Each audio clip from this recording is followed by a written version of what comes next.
Right, we've got Ben from A1. What's it like performing in an A1 now compared to what it was like in the 90s, 2000s? It's a lot more fun and a lot more relaxed because we were being kind of told what to do, I guess, by a record company and management back then. So, we had a whole bunch of routines and stuff, and, the set lists were done for us. But nowadays we can literally change it up whenever we want, really, during the gigs. If we decide to pop in a song that isn't actually on the set list, we can do that. If we don't fancy doing routines that day, we don't do the routines. We just really sort of cater every gig for the crowd, really, and just see what's going to go down the best. I mean, the question I always like to ask is, you must find the dance routines harder these days now you're a little bit older.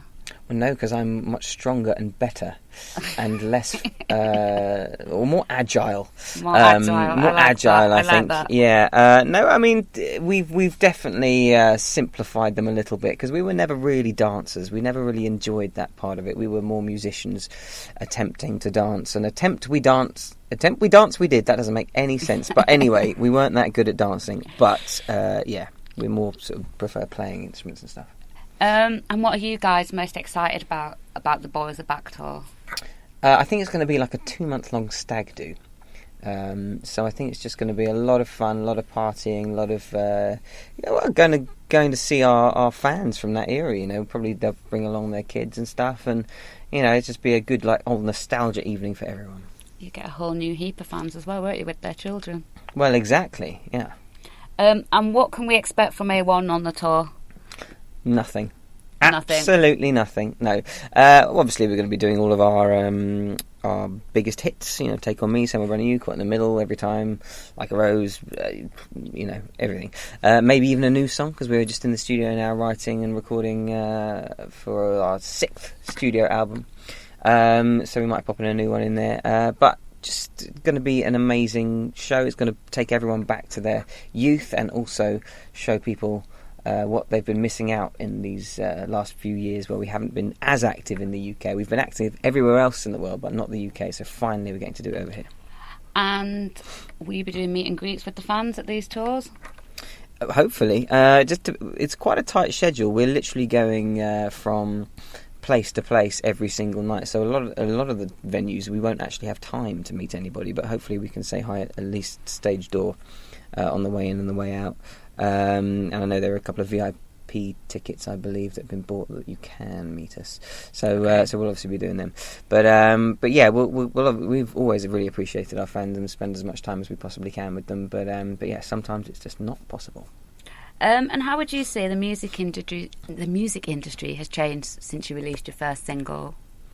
Well, the music industry is completely different from when we released our first single, really. I mean, we didn't have anything like social media or streaming services or anything. You actually had to go into Woolworths or wherever it was, or Our Price, and buy Our Price, exactly, Our Price, yeah. And buy a CD. HMV and all those kind of stuff. I don't know if that exists anymore. Maybe it does. It does a little. Yeah, some of it does, but a lot of the shops have closed now. Have they? That's very sad. It's all online now. Yeah, but I mean, I don't own any CD. I don't own a single CD, so I can't blame anybody. But it's very, very different. And back then, I mean, we spent a lot of money on producers. Some people I think even got £100,000 per track, which is crazy when you think about it, because we're all songwriters and producers now for other people, and that money, just that kind of money anyway, isn't really about anymore because people don't buy physical copies of CDs and they don't have the same kind of money, and you can do it yourself on a laptop.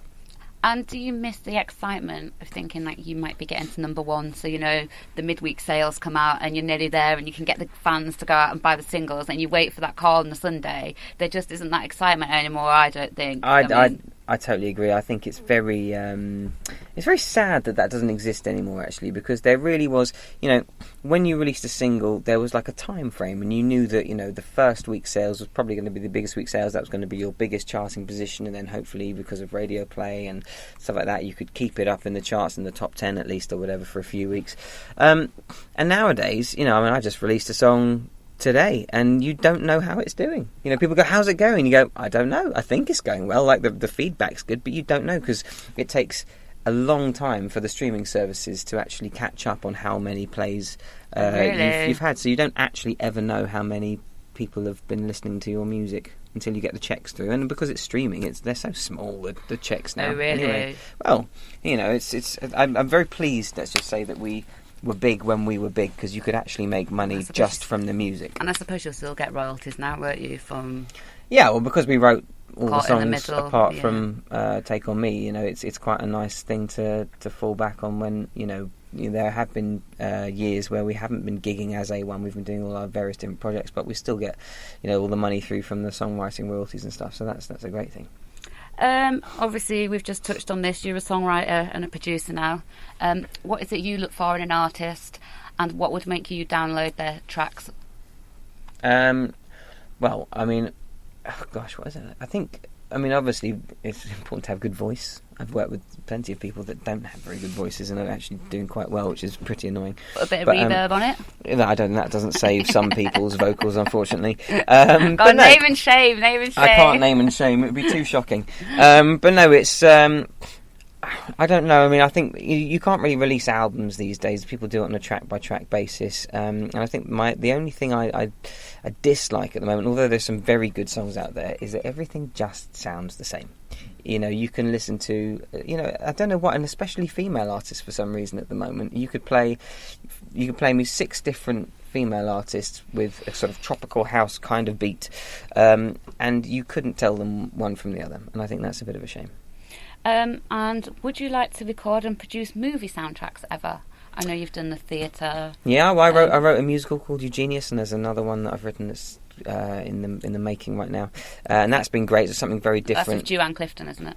I did the new one with Joanne Clifton, yeah. and I did the Eugenius with a friend of mine called Chris, and I've done a lot of sort of adverts for people like Fat Face and Bowden and the big sort of brands like that. So, but I haven't done movies yet, so that could be a good next move, really. But yeah, we'll see. What movies would you like to be involved in, both as from a musician and an actor point of view? From an actor point of view, I would like to be in something fun, like a good version of Charlie and the Chocolate Factory. That would be good. As the old version was mine. I didn't like the new one. No. The old one was absolutely amazing. Yeah. The new one I didn't like at all.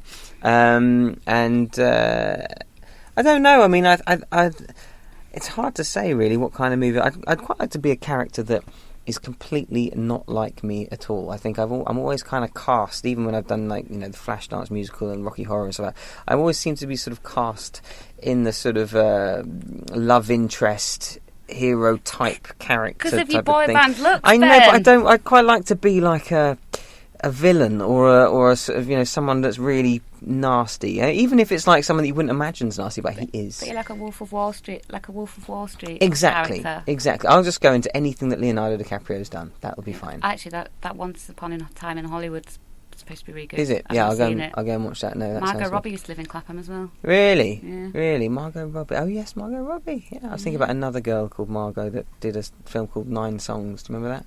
Completely naked in the cinema. So, no, never mind. Must have missed that then. Missed that one, yeah, I didn't.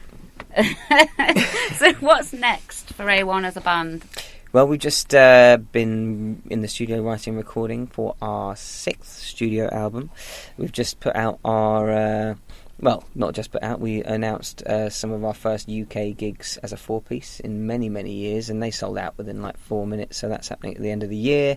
We've got a couple of other dates for A1 around at various different festivals this year, but next year is when we're really going to start focusing on A1. So obviously we've got the Boys Are Back tour, which is 2 solid months of touring, and then I guess it's promoting the album. And I think one of the nice things about A1 was that we were big in the UK and we did very well over here, but we did much better in lots of other places across the world. So places like Scandinavia and Europe and Asia and stuff like that, we're just planning our trips over there to take the new music and go back and see all of our amazing fans everywhere. Right, that's great. Thank you for having a chat.